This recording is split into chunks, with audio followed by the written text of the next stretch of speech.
ಕರ್ನಾಟಕದ ಪ್ರೈಡ್, ಉತ್ತರ ಕರ್ನಾಟಕದ ಸೈಡ್. ನಮ್ಮ ಪಾಡ್ಕಾಸ್ಟ್ ಸ್ಟಾರ್ಟ್ ಆದ ಫುಲ್ ಜೋಶ್ ವರ್ಲ್ಡ್ ವೈಡ್. ಹೇ ಹಾಯ್, ನಮಸ್ಕಾರ ರೀ ನಮ್ಮ ಜನ. ಐ ಹೋಪ್ ಎಲ್ಲರೂ ಆರಾಮ. ನಾನು ಸುಮಿತ್, ಉತ್ತರ ಕರ್ನಾಟಕ ಟಾಕ್ಸ್ ನ ಹೋಸ್ಟ್, ನಿಮ್ಮೆಲ್ಲರ ಪ್ರೀತಿಯ ದೋಸ್ತ್, with my co partner Aditya. ಸುಬರ್ರಿ, ಇವತ್ತಿನ ಪಾಡ್ಕಾಸ್ಟ್ ಸ್ಟಾರ್ಟ್ ಮಾಡಲಿ. ಸುಖದ ಸೆಳೆತವ ಗೆದ್ದು ನಾನು ಅನಂತಳಾಗ ಬಯಸಿದೆ, ರೊಟ್ಟಿ ಕೊಡುವ ತೃಪ್ತಿಯ ಜೊತೆಗೆ ಭಕ್ತಿಯ ಆನಂದ ಬಯಸಿ, ಆಡಂಬರದ ಬದುಕ ತೊರೆದು ಲಿಂಗ ಸ್ಥಿತಿಯ ಬಯಸಿದೆ. ಶಿವನೇ ಪ್ರಾಣೇಶ್ವರನೇ. ವಚನ ಸಾಹಿತ್ಯದಾಗ ಯಾರೆಲ್ಲ ನೀವು ಆಕ್ಟಿವ್ ಇದ್ದೀರಿ ಅವರಿಗೆ ಈ ವಚನ ಏನು ಹೊಸದಿಲ್ಲ, ಆದ್ರೆ ಕೆಲವೊಬ್ಬರಿಗೆ ಈ ವಚನ ಹೊಸದ ಅನಿಸ್ತದ. ಯಾರಪ್ಪ ಈ ವಚನ ಇಷ್ಟು ಭಾರಿ ಬರ್ದಾರ ಅಂತ ನಿಮ್ಗೆಲ್ಲ ಅನಿಸ್ತಿರ್ಬೋದು. ನಂಗ ಇದು 12ನೇ ಶತಮಾನದ ವಚನ ಅಲ್ಲ, ಇದು 21ನೇ ಶತಮಾನದ ವಚನ. ಯಾರಪ್ಪ ಇಷ್ಟು ಭಾರಿ ವಚನ ಬರ್ದಾರ ಅಂತ ನೀವೆಲ್ಲ ಅನ್ಕೋತಿರ್ಬೋದು. ಜಗತ್ತಿನ ಮೊದಲ ಮುಸ್ಲಿಂ ಆಧುನಿಕ ವಚನಗಾರ್ತಿ ಆದಂತಹ an excellent writer, none other than Madam Dr. Maktumbi M. ಏನ್ರಿ ನಮ್ಮಲ್ಲಿ ಆರಾಮ?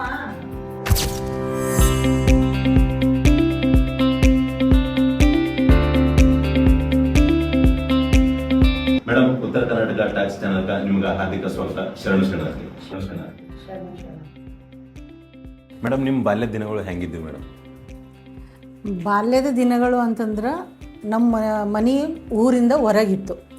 ಅಂದ್ರೆ ನಮ್ಮ ಪಪ್ಪ ಅಂದ್ರೆ ಕೂಲಿ ಕೆಲಸ ಮಾಡ್ತಿದ್ರಲ್ಲ, ಕೂಲಿ ಕೆಲಸ ಮಾಡ್ಲಿಕ್ಕೆ ಬಂದಾಗ ಒಂದು ಸೆಡ್ ಥರ ಮನೆ ಕೊಟ್ಟಿದ್ರು. ಆ ಸೆಡ್ ಮನೆಯಲ್ಲೇ ಇರ್ತಿದ್ವಿ.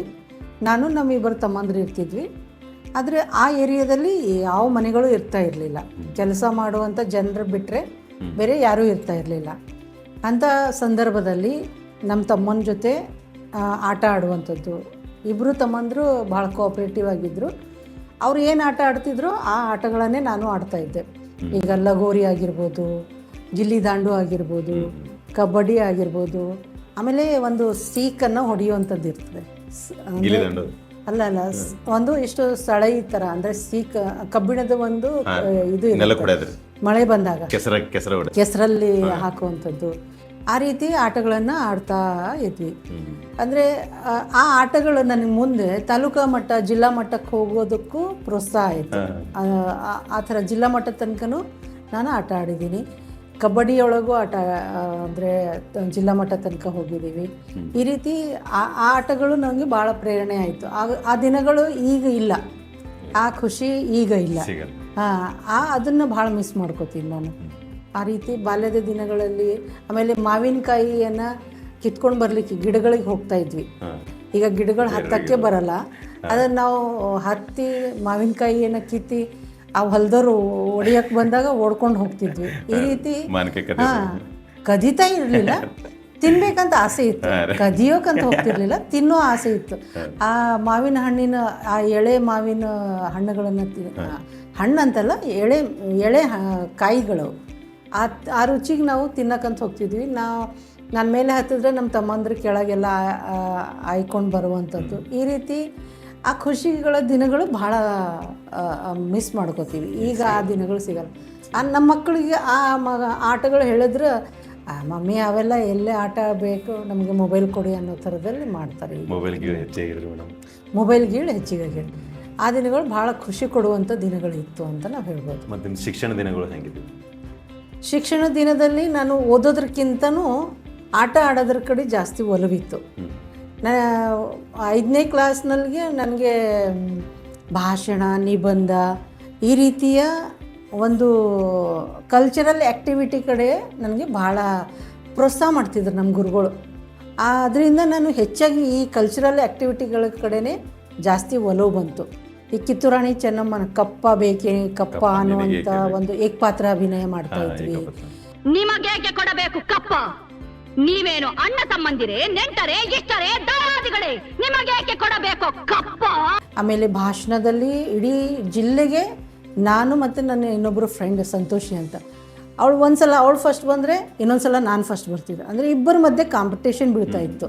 ಹೆಲ್ದಿ ಕಾಂಪಿಟೇಷನ್ ಅದು, ಅಂದರೆ ಜಲಸಿ ಕಾಂಪಿಟೇಷನ್ ಅಲ್ಲ, ಹೆಲ್ದಿ ಕಾಂಪಿಟೇಷನ್ ಇರ್ತಿತ್ತು. ಅದು ಜಿಲ್ಲಾದೊಳಗೆ ಅದು ಒಂದು ಸುವರ್ಣ ಯುಗ ಅಂತ ಹೇಳ್ಬೋದು. ಆ ರೀತಿ ಒಂದು ಒಳ್ಳೆ ಹೆಲ್ದಿ ಕಾಂಪಿಟೇಷನ್ ನಾವು ಕೊಡ್ತಾಯಿದ್ವಿ. ಶಿಕ್ಷಣದೊಳಗೆ ಅವಾಗ ನಾವು 60-65 ಮಾರ್ಕ್ಸ್ ತೊಗೊಂಡ್ರೆ ಭಾರಿ ಖುಷಿ ಪಡೋರು. ಈಗ 95%, 99% ತಗೊಂಡ್ರು ಕೂಡ ಈಗ ಆ ಖುಷಿ ಇಲ್ಲ, ಆ ಎಕ್ಸೈಟ್ಮೆಂಟ್ ಇಲ್ಲ. ಆ ರೀತಿಯ ಕೆಲವೊಂದು ವಿಷಯಗಳು ಭಾಳ ಖುಷಿ ಕೊಡ್ತಾವೆ ನಮಗೆ ಅಂತ ಹೇಳ್ಬೋದು. ನಿಮ್ಮ ಮೆಚ್ಚಿನ ಗುರುಗಳು ಯಾರಿದ್ರಿ ಮೇಡಮ್? ಪ್ರೈಮರಿಯಲ್ಲೂ ಹೈಸ್ಕೂಲಲ್ಲೂ. ಪ್ರೈಮರಿ, ಹೈಸ್ಕೂಲ್, ಇವನ್ ಪೂರ್ತಿ ಕಾಲೇಜ್ ಟೈಮ್ನಾಗ ಪೂರ್ತಿ ಹೋಲ್ ಟೈಮ್ ಮೇಡಮ್ ಎಜುಕೇಶನ್ ಪೂರ್ತಿ ನಿಮ್ದು ಎಜುಕೇಶನ್ ಪೀರಿಯಡ್ದಾಗೆ ಒಬ್ಬ ಶಿಷ್ಯನಿಗೆ ಏನಾಗುತ್ತೆ ಅಂದರೆ ಪ್ರೈಮರಿಯಲ್ಲಿ ಇರುವಂಥ ಶಿಕ್ಷಕರೇ ಬೇರೆ, ಹೈಸ್ಕೂಲಲ್ಲಿ ಇರುವಂಥ ಶಿಕ್ಷಕರೇ ಬೇರೆ, PU ಅಲ್ಲಿರುವಂಥ ಶಿಕ್ಷಕರು ಬೇರೆ, ಡಿಗ್ರಿಗೆ ಬಂದ ಮೇಲೆ ಶಿಕ್ಷಕರು ಬೇರೆ, ಅಂದರೆ ಬೇರೆ ಬೇರೆ ಶಿಕ್ಷಕರಾಗ್ತಾರೆ. ಒಂದೊಂದು ಫೀಲ್ಡ್ನಾಗ ಒಬ್ಬೊಬ್ಬರು ಫೇವ್ರೇಟ್ ಅಂತ ಇರ್ತಾರೆ. ಅಂದರೆ ಈಗ ಒಬ್ಬರು ಗುರುಗಳು ಮೇಡಮ್ ಅವ್ರಲಿಂದ ಹಿಂಗೆ ಟರ್ನ್ ಆಯಿತು ಅಂತ ಅನ್ನಪ್ಲಿ ನನ್ನ ಬದುಕು ಟರ್ನ್ ಆಗಿದ್ದು ಯಾವಾಗ ಅಂತಂದರೆ, ನಾನು ಮಠಕ್ಕೆ ಹೋಗಿ ವಚನ ಹೇಳಿ 3ನೇ ಪ್ರೈಸ್ ಏನು ತೊಗೊಂಡ್ನಲ್ಲ, ಆವಾಗ ನನ್ನ ಜೀವನದ ದಿಕ್ಕೇ ಬದಲಾಯಿತು. ಅಲ್ಲಿವರೆಗೂ ನನಗೆ ಏನು ಏನು ಗುರಿ ಅನ್ನೋದು ಇದ್ದಿಲ್ಲ. ಆ ಪ್ರೈಸ್ ಏನು ಬಂತಲ್ಲ, ಆ ಪ್ರೈಸಿಂದ ನಾನು ಏನೋ ಮಾಡಿದ್ರೆ ಏನೋ ಸಿಗುತ್ತೆ ನನಗೆ ಅನ್ನುವಂಥ ಒಂದು ಕಾನ್ಸೆಪ್ಟ್ ಬಂತು. ಅವಾಗ ಕೊಟ್ಟಿರೋದೊಂದು ಚಿಕ್ಕ ಪುಸ್ತಕನೇ ಹೊರತು ಅದೇನು ದುಡ್ಡು ಸಂಪತ್ತು ನಂಗೆ ಏನು ಕೊಡಲಿಲ್ಲ. ಆ ಪ್ರೈಸ್ ನನಗೆ ಭಾಳ ಮೋಟಿವೇಶನ್ ಮಾಡ್ತು ಅಂತ ಹೇಳ್ಬೋದು. ಅಂದ್ರೆ ಈಗ ಸ್ಕೂಲ್ ಕಾಲೇಜ್ ಎಲ್ಲ ಎಲ್ಲೆಲ್ಲಿ ಯಾವ ಟೈಮಿಗೆ ಮುಗಿದ್ರು ಮೇಡಮ್? ಅಂದರೆ ಪ್ರೈಮರಿ ಹನುಮಾನ್ ಹಿರಿಯ ಪ್ರಾಥಮಿಕ ಶಾಲೆಯಲ್ಲಿ ಮುಗೀತು. ಅಲ್ಲಿ ಕಬಡ್ಡಿ ಒಳಗೆ ಹುಡುಗರ ಜೊತೆನೂ ಕಬಡ್ಡಿ ಆಡ್ತಿದ್ದೆ, ಹುಡುಗಿಯರ ಜೊತೆನೂ ಕಬಡ್ಡಿ ಆಡ್ತಿದ್ದೆ. ಈಗ ಆಡುವಂಥ ಆ ಆಟಗಳಿಲ್ಲ. ಯಾರಾದರೂ ಹುಡುಗರ ಜೊತೆ ಮಾತಾಡಿದ್ರೇ ಒಂಥರ ಮಾತಾಡುವಂಥ ಜನ. ಆದರೆ ಅವಾಗ ಕಾಂಪಿಟೇಷನ್ ಬೀಳ್ತಿತ್ತು, ಹುಡುಗರ ನೋಡೇ ಬಿಡೋಣ ಒಂದು ಕೈ ಅನ್ನೋ ಹಾಗೆ ಆ ಹೆಲ್ದಿ ಕಾಂಪಿಟೇಷನ್ ಇತ್ತು. ನಮ್ಮ ಗುರುಗಳು ಅವಾಗ ಸಪೋರ್ಟಿವ್ ಆಗಿದ್ರು, ಆಡ್ರಿ ಅಂತಿದ್ರು. ಹುಡುಗರಿರಲಿ ಹುಡುಗಿಯರಿರಲಿ ಆಟನ ಅಂತ ಹೇಳ್ತಾ ಇದ್ರು. ಖೋಖೋದಲ್ಲಿ 5 ನಿಮಿಷಕ್ಕಿಂತ ಹೆಚ್ಚು ಒಳಗೆ ಸುಳಿವು ಆಟ ಆಡ್ತಿದ್ರಲ್ಲ, ಅದನ್ನು ಆಟ ಆಡಿದ ನೆನಪಿದೆ. ಸತಾಸ್ತಿದ್ದೆ. ಅಂದರೆ ತಾಲೂಕಾ ಮಟ್ಟದಲ್ಲಿ ಒಂದು ರೀತಿ ನನ್ನನ್ನು ಗುರುತಿಸುವ ಮಟ್ಟಿಗೆ ನಾನು ಬೆಳೆದಿದ್ದೆ ಅಂತ ಹೇಳ್ಬೋದು. ಸ್ಪೋರ್ಟ್ಸ್ ಆಕ್ಟಿವಿಟಿದಾಗ ಭಾಳ ಈ ಭಾಷಣ, ಸ್ಪೋರ್ಟ್ಸು, ನಿಬಂಧ, ವಚನ ಗಾಯನ ಮಾಡ್ಲಿಕ್ಕೆ ಬರ್ತಿರಲಿಲ್ಲ, ವಚನ ಹೇಳುವಂಥದ್ದು, ಈ ರೀತಿ ಒಂದು ಆ್ಯಕ್ಟಿವಿಟಿ ಚೆನ್ನಾಗಿ ಮಾಡ್ತಿದ್ದೆ. ಅದರಿಂದ ನನಗೆ ಸಾಮಾಜಿಕ ಸಂಬಂಧಗಳ ಬೆಲೆ ಗೊತ್ತಾಯಿತು. ಅಂದರೆ ಈಗ ಆಟಕ್ಕೆ ಹೋದಾಗ ಬೇರೆ ಬೇರೆ ಆಟದವ್ರು ಬರ್ತಿರೋ, ಅವ್ರ ಜೊತೆ ಕೈಗೂಡಿಸೋದಾಗಿರಲಿ. ಅಂದರೆ ಆಟಕ್ಕಿಂತ ಮುಂಚೆ ಒಂದು ರೀತಿ ನಾವು ಫ್ರೆಂಡ್ಸ್ ಆಗಿರ್ತಿದ್ವಿ, ಆಟ ಆದಮೇಲೆ ಒಂದು ರೀತಿ ಫ್ರೆಂಡ್ಸ್ ಆಗಿರ್ತಿದ್ವಿ. ಇಬ್ಬರ ಮಧ್ಯೆ ಕಾಂಪಿಟೇಷನ್ ಇದ್ದಾಗ ನಮ್ಮ ವಿರುದ್ಧ ಪಕ್ಷ ಅಂಥೇಳಿ ಅವರನ್ನು ನೋಡಿ ನಾವು ಗೆಲ್ಲಬೇಕು ಅನ್ನುವಂಥ ಒಂದು ಹುಮ್ಮಸ್ಸು ಬರ್ತಾಯಿತ್ತು, ಜಿದ್ದು ಬರ್ತಾಯಿತ್ತು. ಆ ರೀತಿ ಅಂದರೆ ಸಂಬಂಧಗಳ ಬೆಲೆ ಗೊತ್ತಾಗ್ತಾ ಹೋಯಿತು ಅನ್ನುವಂಥದ್ದು ನಂಗೆ ಇಲ್ಲಿ ಹೇಳ್ಬೋದು. ಮತ್ತು ನೀವು ಡಾಕ್ಟ್ರೇಟ್ ಪದವಿ ಹಂತಕ್ಕೆ ಯಾವಾಗ ಅಂದ್ರೆ ಹೆಂಗೆ ಬಂದ್ರಿ? ಅಂದರೆ ನಂದು ಡಿಗ್ರಿಯಲ್ಲಿ 3 ಸಬ್ಜೆಕ್ಟ್ ತೊಗೋಬೇಕಾಗಿತ್ತು. ನಾನು ಮೊದಲು ತೊಗೊಂಡಿರೋದು ಹಿಸ್ಟ್ರಿ, ಪೊಲಿಟಿಕಲ್ ಸೈನ್ಸ್, ಸೋಷಿಯಾಲಜಿ ತೊಗೊಂಡಿದ್ದೆ. ನಂತರ ಏನಾಯಿತು, ಇಲ್ಲಿ ಕನ್ನಡ ಸಾಹಿತ್ಯ ಬರಲ್ಲ ಅಂತ ಗೊತ್ತಾಯಿತು. ಅದಕ್ಕೆ ನಾನು ಸೋಷಿಯಾಲಜಿ ಡ್ರಾಪ್ ಮಾಡಿ ಕನ್ನಡ ಆಪ್ಷನಲ್ ಮಾಡಿದೆ. ಕನ್ನಡ ಆಪ್ಷನಲ್ ಮಾಡಿದ್ದಾದಮೇಲೆ ನನಗೆ MA ಮಾಡಬೇಕಂತ ಅನ್ನಿಸ್ತು. MA ಕನ್ನಡನೇ ತೊಗೊಂಡು ಮಾಡಬೇಕು ಅಂತ ಅನ್ನಿಸ್ತು. ಆದರೆ ಅದಕ್ಕಿಂತ ಮುಂಚೆ ನಾನು BA ಆದಮೇಲೆ B.Ed ಮಾಡಿಕೊಂಡೆ. ಅಂದರೆ ಬೇಗ ಜಾಬ್ ಸಿಗುತ್ತೆ ಅನ್ನೋ ಕಾರಣಕ್ಕೆ ಒಂದು ತರಬೇತಿ ಕೋರ್ಸ್ ಇತ್ತು. ಅಂದರೆ ಬೇಗ ಆವಾಗ B.Edಗೆ ಅಂದರೆ ಭಾರಿ ಬೆಲೆ ಇತ್ತು. ಆ ಟೈಮಿಗೆ B.Ed ಮಾಡಿಕೊಂಡೆ. B.Ed ಮಾಡ್ಕೊಂಡಿದ್ದಾದಮೇಲೆ 1 ವರ್ಷ ಜಾಬ್ ಮಾಡಿದೆ, ಪಾರ್ಟ್ ಟೈಮ್ ಜಾಬ್ ಮಾಡಿದೆ, ಅದು ಗುರುಕುಲಲ್ಲಿ. ಮಾಡಿದ್ದಾದಮೇಲೆ ನನ್ನ ಮ್ಯಾರೇಜ್ ಆಯಿತು. ಮ್ಯಾರೇಜ್ ಆದಮೇಲೆ ನನಗೆ 4-5 ವರ್ಷ ಗ್ಯಾಪ್ ಆಯಿತು. ನನಗೆ 2 ಮಕ್ಕಳು ಹುಟ್ಟಿದ್ರು. ಮಕ್ಕಳಾದಮೇಲೆ ನಾನು MAಗೆ ಅಡ್ಮಿಷನ್ ಮಾಡಿರೋದು. MAಗೆ ಅಡ್ಮಿಷನ್ ಮಾಡಿ MA ಶಿಷ್ಟ ಸಾಹಿತ್ಯವನ್ನು ತೆಗೆದುಕೊಂಡು MA ಮುಗಿಸ್ಕೊಂಡು MAಯಲ್ಲಿ ನಾನು 73% ಮಾಡಿದೆ ಅವಾಗ. ಅದರ ನಂತರ ನನ್ನ ಫ್ರೆಂಡ್ ಅಂತ ಹೇಳಿದ್ನಲ್ಲ ಮೀನಾ ಅಂಥೇಳಿ, ಅವಳು ಹಿಂದಿಯಲ್ಲಿ PhD ಮಾಡ್ತಾಯಿದ್ಲು. ಅವಳಂದು ನೀನು ಯಾಕೆ ಕನ್ನಡದಲ್ಲಿ PhD ಮಾಡಬಾರ್ದು, ಮಾಡು ಅಂತ ಅಂದಾಗ ನಾನು ಕನ್ನಡಕ್ಕೆ ಅಪ್ಲಿಕೇಶನ್ ಹಾಕಿ ಅಲ್ಲಿ PhD ಮಾಡಲಿಕ್ಕೆ ಅವಕಾಶ ಮಾಡಿಕೊಟ್ರು. ಅದರ ನಂತರ ವಚನ ಸಾಹಿತ್ಯದಲ್ಲಿ ಸೌಂದರ್ಯ ಮೀಮಾಂಸೆ ಅನ್ನುವಂಥ ಟಾಪಿಕನ್ನು ಇಟ್ಕೊಂಡು ನಾನು ಅಲ್ಲಿ PhD ಪ್ರಬಂಧವನ್ನು ಮಂಡಿಸಿದೆ. 2016 ಮಾರ್ಚ್ 3ನೇ ತಾರೀಕು ನನಗೆ ಅವಾರ್ಡ್ ಆಯಿತು. ಈ ಅವಾರ್ಡ್ ಯಾಕೆ ನನಗೆ ಇಷ್ಟ ಆಗುತ್ತೆ ಅಂತಂದರೆ, ಬೀದರ್ ಜಿಲ್ಲೆಯಲ್ಲಿ ಮಹಿಳೆಯಾಗಿ, ಒಬ್ಬ ಮುಸ್ಲಿಂ ಮಹಿಳೆಯಾಗಿ PhD ತೊಗೊಂಡಿರೋದು ಭಾಳ ಹೆಮ್ಮೆ ಅನ್ನಿಸ್ತದೆ. ಬೇರೆ ಬೇರೆ ಸಬ್ಜೆಕ್ಟಲ್ಲಿ ತೊಗೊಂಡಿರ್ಬೋದು, ಇಲ್ಲ ಅಂತಲ್ಲ. ಕನ್ನಡ ಸಬ್ಜೆಕ್ಟಲ್ಲಿ PhD ಮಾಡಿರೋದು ಅದು ನನಗೆ ಭಾಳ ಖುಷಿ ಕೊಡ್ತದೆ ಅಂತ ನಾವು ಹೇಳ್ಬೋದು. Correct madam. Being A different background, ನೀವು ವಚನ ಸಾಹಿತ್ಯಕ್ಕೆ ಹೆಂಗೆ ಟರ್ನ್ ತೊಗೊಂಡ್ರಿ? ವಚನ ಸಾಹಿತ್ಯ ಅಂದರೆ ನಾನು ಹೇಳಿದ್ನಲ್ಲ ಮುಂಚೆನೇ, 5ನೇ ಕ್ಲಾಸಿಂದ ನನಗೆ ವಚನದ ಪ್ರಭಾವ ಇತ್ತು. ಅದನ್ನು ನಾನು ಹಾಗೆ ಕಂಟಿನ್ಯೂ ಮಾಡ್ತಾ ಇದ್ದೆ. ಅಂದರೆ ಆವಾಗ ವರ್ಷಕ್ಕೊಂದ್ಸಲ ಮಠಕ್ಕೆ ಹೋಗ್ತಿದ್ವಿ. ಅಂದರೆ ಮಠಕ್ಕಂತೂ ನಾನು ಹೋಗ್ತಾನೇ ಇದ್ದೆ, ವಚನಗಳನ್ನು ಹೇಳೋದಕ್ಕೆ ವರ್ಷಕ್ಕೊಂದ್ಸಲ ಹೋಗ್ತಾ ಇದ್ದೆ. ಅದರಲ್ಲಿ ಕಾಂಪಿಟೇಷನ್ ಅಂತ ಬರ್ತಿತ್ತಲ್ಲ, ಆ ಕಾಂಪಿಟೇಷನ್ನಲ್ಲಿ ವಚನ ಸಾಹಿತ್ಯವನ್ನು ಪೂರ್ತಿ 15 ಸಂಪುಟಗಳನ್ನು ಓದಿ ಮುಗಿಸಿದ್ದೆ ನಾನು. ಅದಾದಮೇಲೆ PhDಯಲ್ಲಿಯೂ ಮತ್ತೆ ಓದುವಂಥ ಅವಕಾಶ ಸಿಕ್ತು. ಅದರ ಪ್ರಭಾವವಾಗಿ PhD ಮಾಡೋ ಮುಂದನೇ ಆವಾಗ ನನಗೆ ಹಾಸ್ಟೆಲಲ್ಲಿ ಇರ್ತಿದ್ನಲ್ಲ, ಸ್ವಲ್ಪ ಟೈಮ್ ಸಿಗ್ತಾಯಿತ್ತು. ಏನೋ ವಿಚಾರ ಬಂದಾಗ ಬರೆದಿಡ್ತಾ ಇದ್ದೆ. ಅದನ್ನು ಬರೆದಿಟ್ಟು ಏನು ಮಾಡಿದೆ, ಒಂದು ದಿವಸ ನಾನು ಬಸವಲಿಂಗ ಪಟ್ಟದೇವ್ರಿಗೆ ತೋರಿಸಿದೆ. ಇವು ವಚನಗಳಿದ್ದಂಗೆ ಅದಾವಲ್ಲಮ್ಮ ಅಂತ ಅಂದರು. ಅದನ್ನು ನಾನು ಮತ್ತೂ ಕೂಡ ನಾನು ರಂಜಾನ್ ದರ್ಗಾ ಸರಿಗೆ ಒಯ್ದು ತೋರಿಸಿದೆ. ಸರ್, ಇದು ಬರೆದಿದ್ದೀನಿ, ಇದು ಕರೆಕ್ಟ್ ಇದೆನಾ ಅಂತ. ಹಾಂ, ಇದು ವಚನಕ್ಕೆ ಹೋಲುತ್ತಮ್ಮ ಅಂತಂದರು. ಆಮೇಲೆ ಇನ್ನೂ ನೆಮ್ಮದಿ ಅನ್ನಿಸ್ಲಿಲ್ಲ ನನಗೆ. ಆಮೇಲೆ ನಮ್ಮ PhD ಗುರುಗಳು ಇದ್ರಲ್ಲ, ಅವರಿಗೂ ಒಯ್ದು ತೋರಿಸಿದೆ. ಅಂದಾಗ ಅವರೆಲ್ಲರೂ ಹೇಳಿದ್ದು ಒಂದೇ ಮತ ಆಯ್ತಲ್ವಾ, ಅಂದರೆ ಒಂದೇ ಅಭಿಪ್ರಾಯ ಆಯ್ತಲ್ವಾ. ಅವಾಗ ನನಗೆ ವಚನ ಬರಿಬೋದಲ್ಲ ಅಂಥೇಳಿ ಅನ್ನಿಸ್ತು. ಆವಾಗ ಇದು 2016ರಲ್ಲಿ ಈ ಪುಸ್ತಕವನ್ನು ಸಿದ್ಧಲಿಂಗೇಶ್ವರ ಪ್ರಕಾಶನದಿಂದ ಪ್ರಕಾಶನ ಮಾಡಿ ಇದನ್ನು ಪಬ್ಲಿಸಿಟಿ ಮಾಡಿದ್ರು. ಇವು ಆಧುನಿಕ ವಚನಗಳ ಬಗ್ಗೆ, ಇತ್ತೀಚಿನ ಆಧುನಿಕ ವಚನಗಳು ನಾವೆಲ್ಲ ಮೇಡಮ್, ಆಧುನಿಕ ವಚನಗಳ ಬಗ್ಗೆ ನಿಮಗೇನು ಅನ್ನಿಸ್ತದೆ ಮೇಡಮ್? ಆಧುನಿಕ ವಚನ ಸಾಹಿತ್ಯ ಒಂದು ಪ್ರಕಾರ. ಇಲ್ಲಿನೂ ಒಳ್ಳೆ ಸಾಹಿತಿಗಳು ಇದ್ದಾರೆ, ಇಲ್ಲ ಅಂತಲ್ಲ. ತುಂಬ ಚೆನ್ನಾಗಿ ಬರೆಯುವಂಥವ್ರು ಇದ್ದಾರೆ, ನಡೆದಂಗೆ ನುಡಿಯುವಂಥವ್ರು ಇದ್ದಾರೆ, ನುಡ್ದಂಗೆ ನಡೆಯುವಂಥವ್ರು ಇದ್ದಾರೆ. ಅಂಥವ್ರನ್ನು ಗುರುತಿಸ್ಬೇಕು, ಅಂಥ ಸಾಹಿತಿಗಳನ್ನು ಗುರುತಿಸ್ಬೇಕು. ಸಿಕ್ಕೋರೆಲ್ಲ ಬರೆದು ಇದು ನನ್ನ ಸಾಹಿತ್ಯ, ಇದು ಆಧುನಿಕ ಸಾಹಿತ್ಯ, ಆಧುನಿಕ ವಚನ ಸಾಹಿತ್ಯ ಅಂತ ಹೇಳುವಂಥವ್ರನ್ನು, ಕಾಪಿ ಮಾಡುವಂಥವ್ರನ್ನು, ಅವರನ್ನು ಸ್ವಲ್ಪ ಮಟ್ಟಿಗೆ ಗುರುತಿಸುವಂಥ ಕೆಲಸ ಆಗಬೇಕು. ಅಂದರೆ ಇವರು ಫೇಕ್ ಅನ್ನುವಂಥದ್ದನ್ನು ಗುರುತಿಸ್ಬೇಕು. ನಿಜವಾಗಿರುವಂಥವ್ರು ಯಾವುದೇ ಪಬ್ಲಿಸಿಟಿ ಇಲ್ಲದೇ ಅವರು ಒಂದು ಕಡೆ ಕೂತ್ಕೊಂಡು ಅದ್ರ ಬಗ್ಗೆ ಚಿಂತನ ಮಂಥನ ಮಾಡ್ತಾ ಇರ್ತಾರೆ. ಅಂಥವ್ರನ್ನು ಗುರುತಿಸ್ಬೇಕು ಅನ್ನುವಂಥದ್ದು ನನ್ನ ಕಳಕಳಿಯ ಮನವಿ. ಯಾರು ನಿಜವಾಗಿ ಬರೆದಿರ್ತಾರೋ, ಯಾರು ಅದ್ರ ಬಗ್ಗೆ ಒಲವಿರ್ತದೋ, ಯಾರು ನಡೆದಂತೆ ನುಡಿದು ಅದನ್ನು ಜೀವನದಲ್ಲಿ ಅಳವಡಿಸ್ಕೊಂಡಿರ್ತಾರೋ ಅಂಥವ್ರನ್ನು ಗುರುತಿಸ್ಬೇಕು ಅಂತ. ಈಗ ವಿ ಸಿದ್ದರಾಮಣ್ಣ ಶರಣರು, ಅವರು ನಡೆದಂಗೆ ನೋಡಿದ್ರು, ಅವ್ರ ಬಗ್ಗೆನೂ ಆಧುನಿಕ ವಚನಗಳನ್ನು ಬರೆದಿದ್ದೀವಿ. ಆಮೇಲೆ ಸಿದ್ದಯ್ಯ ಪುರಾಣಿಕ ಆಗಿರ್ಬೋದು. ಈ ರೀತಿ ಜನಗಳನ್ನು ನಾವು ಗುರುತಿಸೋದು, ಸಾಹಿತಿಗಳನ್ನು ಗುರುತಿಸೋದು ಭಾಳ ಮುಖ್ಯ ಆಗಿದೆ ಅಂತ ಹೇಳ್ಬೋದು. ಅಂದರೆ ಸಾಹಿತ್ಯದಾಗ ಅಂದರೆ ಎಷ್ಟು ಪ್ರಕಾರ ಬರ್ತದೆ? ಸಾಹಿತ್ಯದಾಗ ಭಾಳಷ್ಟು ಪ್ರಕಾರ ಅವ. ಈಗ ಗದ್ಯ ಸಾಹಿತ್ಯ ಆಗಿರ್ಬೋದು, ಹಾಸ್ಯ ಸಾಹಿತ್ಯ ಆಗಿರ್ಬೋದು, ವಚನ ಸಾಹಿತ್ಯ ಆಗಿರ್ಬೋದು, ಜನಪದ ಸಾಹಿತ್ಯ ಆಗಿರ್ಬೋದು, ಶಿಷ್ಟ ಸಾಹಿತ್ಯ ಆಗಿರ್ಬೋದು, ಬಂಡಾಯ ಸಾಹಿತ್ಯ ಆಗಿರ್ಬೋದು, ನವೋದಯ ಸಾಹಿತ್ಯ ಆಗಿರ್ಬೋದು, ನವ್ಯ ಸಾಹಿತ್ಯ ಆಗಿರ್ಬೋದು.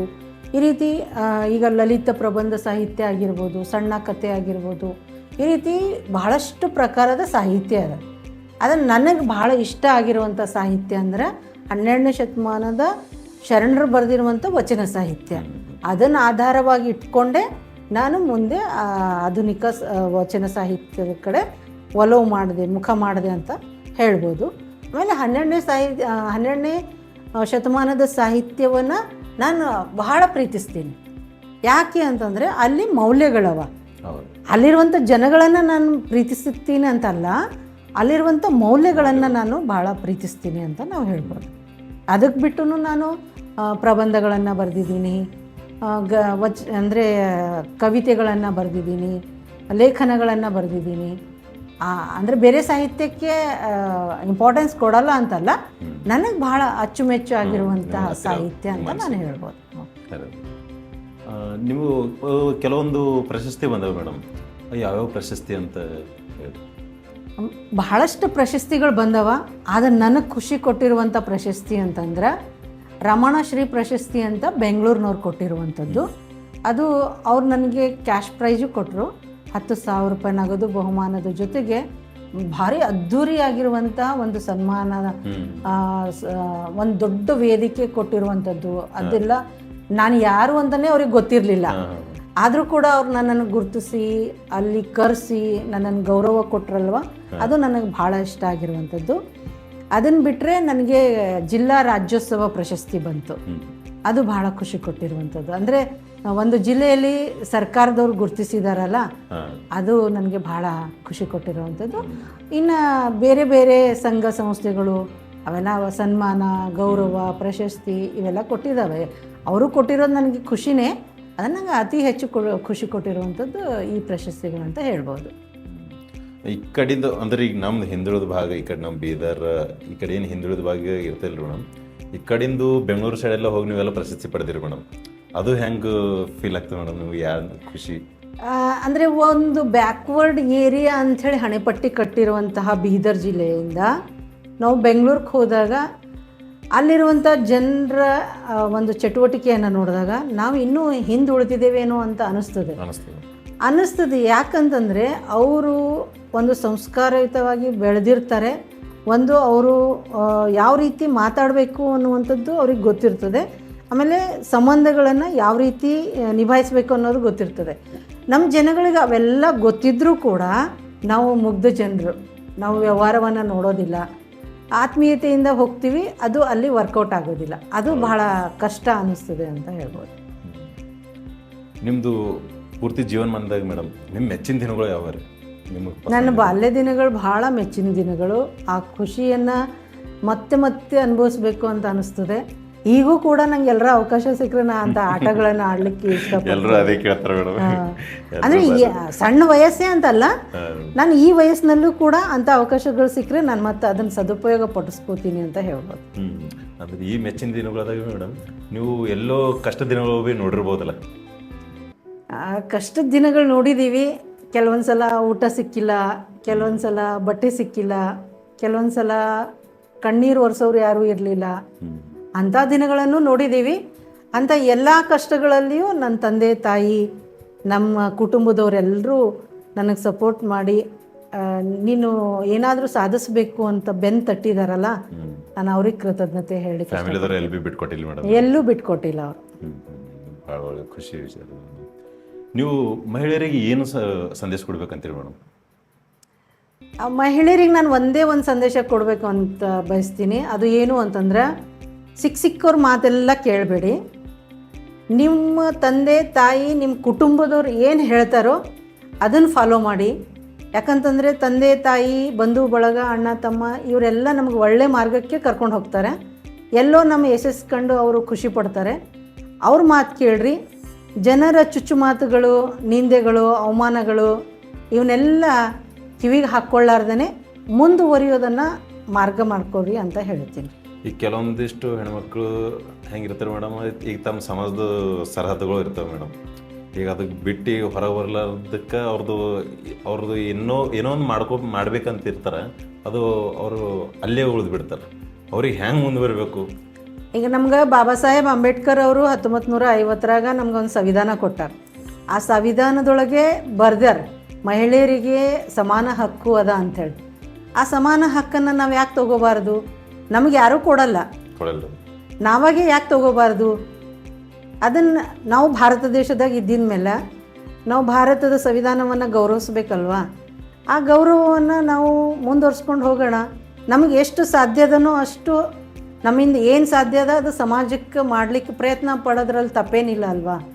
ಅದಕ್ಕೆ ನಾನು ಹೇಳೋದಿಷ್ಟೇ, ಭಾರತದ ಸಂವಿಧಾನವನ್ನು ಚೆನ್ನಾಗಿ ಓದ್ಕೋರಿ, ಬಸವಣ್ಣನವರನ್ನು ಚೆನ್ನಾಗಿ ಓದ್ಕೋರಿ. ಅವರನ್ನು ಓದ್ಕೊಂಡಾದಮೇಲೆ ದಾರ್ಶನಿಕರಂದ್ರೆ ಇವರು ಅಷ್ಟೇ ಅಲ್ಲ, ಇನ್ನೂ ಭಾಳಷ್ಟು ಜನ ಇದ್ದಾರೆ. ಎಲ್ಲೆಲ್ಲಿ ಒಳ್ಳೇದು ಸಿಗ್ತದೋ ಅದನ್ನು ನೀವು ಓದ್ಕೊಂಡು ಅರಿವೇ ಗುರು ಅನ್ನೋ ರೀತಿಯಲ್ಲಿ ನೀವು ಮುಂದುವರಿಬೇಕು ಅಂತ ನಾನು ಹೇಳ್ತೀನಿ. ಈಗಿನ ಜನ್ರೇಷನ್ದವ್ರಿಗೆ ಏನು ಮಾಡಿದ್ರೆ ವಚನ ಸಾಹಿತ್ಯಕ್ಕೆ ವಾಪಸ್ ಬರ್ತಾರೆ, ಹೆಂಗೆ ಆಕರ್ಷಿತ ಆಗ್ತಾರ ಅಂತ ಹೇಳ್ಬೇಕು ಮೇಡಮ್? ಈಗಿನ ಜನ್ರೇಷನ್ಗೆ ವಚನ ಸಾಹಿತ್ಯಕ್ಕೆ ನಾವು ತಗೋಬೇಕು ಅಂತಂದ್ರೆ ತಂದೆ ತಾಯಿಗಳಿಂದಲೇ ಸಾಧ್ಯ. ಯಾಕಂದ್ರೆ ಚಿಕ್ಕ ಮಗು ಇದ್ದಾಗಲೇ ಆ ಮಗುವಿಗೆ ನಾವು ವಚನ ಹೇಳಿಸೋದಾಗಲಿ, ಆ ಮಗುವಿಗೆ ವಚನ ಪಠನ ಮಾಡೋದಾಗಲಿ, ವಚನಗಳನ್ನು ಅವ್ರ ಮನಸ್ಸಿನ ತುಂಬ ತುಂಬಿಕೊಳ್ಳೋ ರೀತಿಯಲ್ಲಿ ಮಾಡಬೇಕು ಅಂದರೆ ತಂದೆ ತಾಯಿಯಿಂದನೇ ಸಾಧ್ಯ. ಯಾವುದೇ ಮಗು ಬೆಳೆಯುವ ಸಿರಿ ಮೊಳಕೆಯಲ್ಲಿ ನೋಡ್ರಿ ಅಂತ ಹೇಳ್ತಾರೆ. ಆ ಬೆಳೆಯುವ ಸಿರಿ ಮೊಳಕೆಯಲ್ಲಿ ನೋಡಬೇಕು ಅಂತಂದ್ರೆ ನಾವು ಚಿಕ್ಕವರು ಇರುವಾಗಲೇ ಅವರನ್ನು ಒಳ್ಳೆ ಸಂಸ್ಕಾರದಲ್ಲಿ ನಾವು ಬೆಳೆಸಬೇಕು. ಇವತ್ತು ತಂದೆ ತಾಯಿ ಇಬ್ಬರು ಜಾಬ್ ಮಾಡೋದ್ರಿಂದ ಮಕ್ಕಳಿಗೆ ಟೈಮ್ ಕೊಡೋಕೆ ಆಗ್ತಾಯಿಲ್ಲ. ಅದಕ್ಕೋಸ್ಕರ ಮಕ್ಕಳಿಗೆ ಟೈಮ್ ಕೊಡಲೇಬೇಕಾಗಿರುವಂತಹ ಸಂದರ್ಭ ಈಗಿನ ಸಂದರ್ಭ ಆಗಿದೆ ಅಂತ ನಾನು ಹೇಳ್ಬೋದು. ನಾವು ಮಕ್ಕಳಿಗೆ ಎಷ್ಟು ಟೈಮ್ ಕೊಡ್ತೀವೋ ಅವರು ಅಷ್ಟು ಒಳ್ಳೆಯ ರೀತಿಯಲ್ಲಿ ಬೆಳಿಲಿಕ್ಕೆ, ಅವರು ಒಳ್ಳೆಯ ಸಂಸ್ಕಾರವನ್ನು ಕಲೀಲಿಕ್ಕೆ ಸಾಧ್ಯ ಆಗ್ತದೆ ಅಂತ ಹೇಳ್ಬೋದು. ಮೇಡಮ್, ಈಗ ನೀವು ಸಾಹಿತ್ಯದಾಗ ವಿವಿಧ ಪ್ರಕಾರಗಳು ಹೇಳಿದಿರಿ ಮೇಡಮ್. ನೀವು ಈ ಸಾಹಿತ್ಯದಾಗ ಯಾವ ಸಾಹಿತ್ಯ ಭಾಳ ತೀರಾ ಕ್ಷೀಣಿಸ್ಲತ್ತ ಅಂತ ಅನಿಸ್ಲತ್ತ ಮೇಡಮ್ ನಿಮ್ಗೆ? ಸಾಹಿತ್ಯ ಯಾವಾಗಲೂ ಕ್ಷೀಣ ಆಗೋದಿಲ್ಲ, ರೂಪ ಬದಲಾವಣೆ ಆಗ್ತಾ ಹೋಗ್ತದೆ. ಈಗ ನವೋದಯ ಸಾಹಿತ್ಯ ಇದ್ದಂಗೆ ನವ್ಯ ಸಾಹಿತ್ಯ ಇಲ್ಲ, ನವ್ಯ ಸಾಹಿತ್ಯ ಇದ್ದಂಗೆ ಬಂಡಾಯ ಸಾಹಿತ್ಯ ಇಲ್ಲ, ಬಂಡಾಯ ಸಾಹಿತ್ಯ ಇದ್ದಂಗೆ ದಲಿತ ಸಾಹಿತ್ಯ ಇಲ್ಲ. ರೂಪಗಳು ಬದಲಾವಣೆ ಆಗ್ತಾ ಹೋಗ್ತದೆ. ಸಮಾಜದ ಒಳಿತಿಗಾಗಿ ಯಾವ ರೀತಿ ಕ್ರಾಂತಿ ಬೇಕು ಅಂತ ಅನ್ನಿಸ್ತದೋ ಆ ರೀತಿ ಸಾಹಿತ್ಯ ಹುಟ್ಕೋತದೆ. ಈಗ ನವ್ಯ ಸಾಹಿತ್ಯ ನಮಗೆ ಸ್ವತಂತ್ರ ಸಿಕ್ಕಿರಲಿಲ್ಲ, ಆವಾಗ ಸ್ವತಂತ್ರ ಬೇಕು ಅನ್ನೋ ರೀತಿಯಲ್ಲಿ ಸಾಹಿತ್ಯ ಹುಟ್ಕೊಂತು. ಅದೇ ರೀತಿ ಬಂಡಾಯ ಸಾಹಿತ್ಯದಲ್ಲಿ ಸ್ವತಂತ್ರ ಸಿಕ್ಕರೂ ಕೂಡ ನಮಗೆ ಮೂಲಭೂತ ಸೌಕರ್ಯಗಳು ಸಿಕ್ಕಿರಲಿಲ್ಲ. ಅದಕ್ಕೋಸ್ಕರ ನಾವು ಅಲ್ಲಿ ಬಂಡಾಯ ಸಾಹಿತ್ಯವನ್ನು ನೋಡ್ತೀವಿ. ಅಂದರೆ ಸಾಹಿತ್ಯದ ರೂಪಗಳು ಬದಲಾಗ್ತಾ ಹೋಗ್ತವೆ. ನಮ್ಮ ಮಾನವನ ಡಿಮ್ಯಾಂಡ್ಸ್ಗಳು, ಆಶೆಗಳು ಏನಿದಾವಲ್ಲ, ಊಟ, ವಸತಿ ಸೌಕರ್ಯ, ಮೂಲಭೂತ ಸೌಕರ್ಯಗಳ ಅವಶ್ಯಕತೆ ಯಾವ್ಯಾವ ರೀತಿ ಇರುತ್ತೋ ಆ ರೀತಿ ಸಾಹಿತ್ಯನೂ ಕೂಡ ಬದಲಾವಣೆ ಆಗ್ತದೆ. ಈಗ 12ನೇ ಶತಮಾನದ ಸಾಹಿತ್ಯವನ್ನು ನೋಡಿದಾಗ ಅಲ್ಲಿ ದಲಿತರಿಗೆ, ಹಿಂದುಳಿದ ವರ್ಗದವರಿಗೆ ದೌರ್ಜನ್ಯ ಆಗ್ತಾಯಿತ್ತು. ಆ ದೌರ್ಜನ್ಯವನ್ನು ಖಂಡಿಸಲಿಕ್ಕೆ ಬಸವಣ್ಣನವರು ಒಂದು ರೀತಿ ಹೊಸ ಧರ್ಮವನ್ನು ಹುಟ್ಟುಹಾಕಿದ್ರು ಅಂತ ಹೇಳ್ಬೋದು.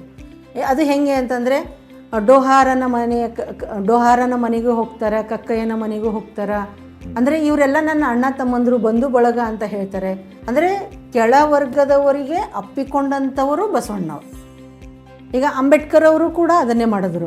ಶಿಕ್ಷಣ, ಸಂಘಟನೆ, ಹೋರಾಟ, ಇವು 3 ಇದ್ರೆ ಮಾತ್ರ ನಾವು ಏನಾದರೂ ಸಕ್ಸಸ್ ಮಾಡಲಿಕ್ಕೆ ಸಾಧ್ಯ ಇದೆ ಅಂತ ಅವರು ಹೇಳಿದರು. ಅದೇ ರೀತಿ ಬಸವಣ್ಣನವರು ಕೆಳವರ್ಗದವರನ್ನು ಎತ್ತಿ ಹಿಡಿದು ಅವರನ್ನು ಉದ್ಧರಿಸುವಂಥ ಕೆಲಸ ಮಾಡಿದ್ರು. ಆಗಿನ ಕಾಲದ ಇನ್ನೊಂದು ಪ್ರಶ್ನೆ ಏನಾಗಿತ್ತು ಅಂದರೆ, ಸಂಸ್ಕೃತ ಆಗಿನ ಕಾಲದ ಜನರಿಗೆ ತಿಳಿತಾ ಇರಲಿಲ್ಲ. ಸಂಸ್ಕೃತ ಆಗಿನ ಕಾಲದ ಜನರಿಗೆ ತಿಳಿತಾ ಇರಲಿಲ್ಲ.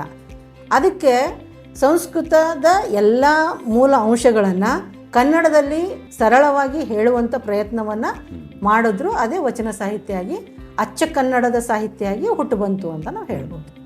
ಸರಳ ಭಾಷೆದಾಗ ಜನರಿಗೆ ಅರ್ಥ ಆಗುವ ಕನ್ನಡ ಭಾಷೆ ಶ್ರೀಮಂತ ಮಾಡ್ಲಿಕ್ಕೆ ಭಾಳ ಪಾತ್ರ. ಅಂಬೇಡ್ಕರ್ ಅವ್ರದ್ದು ಯಾವ ವಿಚಾರಗಳು ನಿಮಗೆ ಜಾಸ್ತಿ ಇಷ್ಟ ಆಗ್ತದೆ ಮೇಡಮ್? ಜಾತ್ಯತೀತ ಅನ್ನುವಂಥ ವಿಚಾರಗಳು ನಂಗೆ ಭಾಳ ಇಷ್ಟ ಆಗ್ತದೆ. ಯಾಕಂತಂದರೆ ಬಸವಣ್ಣನವರು ಹೇಳಿದ್ದು ಅದೇ, ಕಾರ್ಲ್ ಅವರು ಹೇಳಿದ್ದು ಅದೇ, ಅಂಬೇಡ್ಕರ್ ಅವರು ಹೇಳಿದ್ದು ಅದೇ. ಹಾಗಾಗಿ ಜಾತ್ಯತೀತ ಅನ್ನುವಂಥ ಪದ ಏನು ಬಳಸಿದಾರಲ್ಲ, ಆ ತತ್ವಗಳನ್ನು ನಾವು ಇಡೀ ಮಾನವ ಕುಲದಲ್ಲಿರುವಂಥವ್ರು ಎಲ್ಲರೂ ಅದನ್ನು ಸಮಾನವಾಗಿ ನೋಡಿದ್ದೇ ಆದರೆ, ಈಗ ನೋಡ್ರಿ, ನೀವು ಒಂದು ಜಾತಿ, ನಾನೊಂದು ಜಾತಿ, ಆದರೂ ನಮ್ಮೊಳಗೆ ಒಂದು ಬಾಂಧವ್ಯ ಅದ. ಆ ಬಾಂಧವ್ಯವನ್ನು ಬೆಳೆಸುವಂಥ ಕೆಲಸ ಅಂಬೇಡ್ಕರ್ ಸರ್ ಅವ್ರು ಮಾಡಿದ್ರು ಅಂತ ನಾವು ಇಲ್ಲಿ ಹೇಳ್ಬೋದು. ಕಾರ್ಲ್ ಮಾರ್ಕ್ಸ್ ಅಂದಿರಿ ಮೇಡಮ್ ನೀವು. ಹೀಗೆ ಕಾರ್ಲ್ ಮಾರ್ಕ್ಸ್ ಅಂದರೆ ಜಾಸ್ತಿ ಯಾರು ನಮ್ಮ ಕಡೆ ಅಂದರೆ ಹೆಚ್ಚಿಗೆ ಯಾರು ಓದ್ಕೊಂಡಿರ್ತಾರೋ ಗೊತ್ತಿರ್ತಾವೆ ಮೇಡಮ್. ಕಾರ್ಲ್ ಮಾರ್ಕ್ಸ್ ಅವ್ರ ಬಗ್ಗೆ ಶಾರ್ಟಾಗಿ ಸ್ವಲ್ಪ ಹೇಳ್ರಿ. ಅವರು ಕೂಡ ಬಸವಣ್ಣನ ಸಮ ಇರುವಂಥ ವಿಚಾರಧಾರೆಯನ್ನು ಹೊಂದಿರುವಂಥವ್ರು. ಬಸವಣ್ಣ ಮತ್ತು ಕಾರ್ಲ್ ಮಾರ್ಕ್ಸನ್ನು ಇಬ್ಬರನ್ನ ಇಟ್ಕೊಂಡು ನೋಡಿದಾಗ ಇಬ್ಬರ ತತ್ವಗಳು ಸೇಮ್ ಆಗ್ತವೆ. ಅವರು ಅಲ್ಲಿ ಕ್ರಾಂತಿಯನ್ನು ಮಾಡ್ತಾರೆ, ಇವರು ಇಲ್ಲಿ ಕ್ರಾಂತಿಯನ್ನು ಮಾಡ್ತಾರೆ ಅನ್ನುವಂಥದ್ದು ಗೊತ್ತಾಗ್ತದೆ. ಮೇಡಮ್, ನಿಮ್ಮದು ಭಾಳ ಕಿಂತಿ ಟೈಮ್ ಕೊಟ್ರಿ ನಮಗೆ ರೀ. ಉತ್ತರ ಕರ್ನಾಟಕ ಟಾಕ್ಸ್ದು ನಮ್ದು ಇವತ್ತು ಫಸ್ಟ್ ಶೋಗೆ ನೀವು ನಮ್ಮದು ಫಸ್ಟ್ ಗೆಸ್ಟಾಗಿ ಬಂದಿರಿ. ಅದಕ್ಕೆ ನಮ್ಗೆ ಭಾಳ ಧನ್ಯವಾದ ರೀ ಮೇಡಮ್. ಭಾಳ ತುಂಬಿರೋದು ಧನ್ಯವಾದಗಳು. ಮತ್ತೊಮ್ಮೆ ಶರಣಾರ್ಥಿ ಮೇಡಮ್.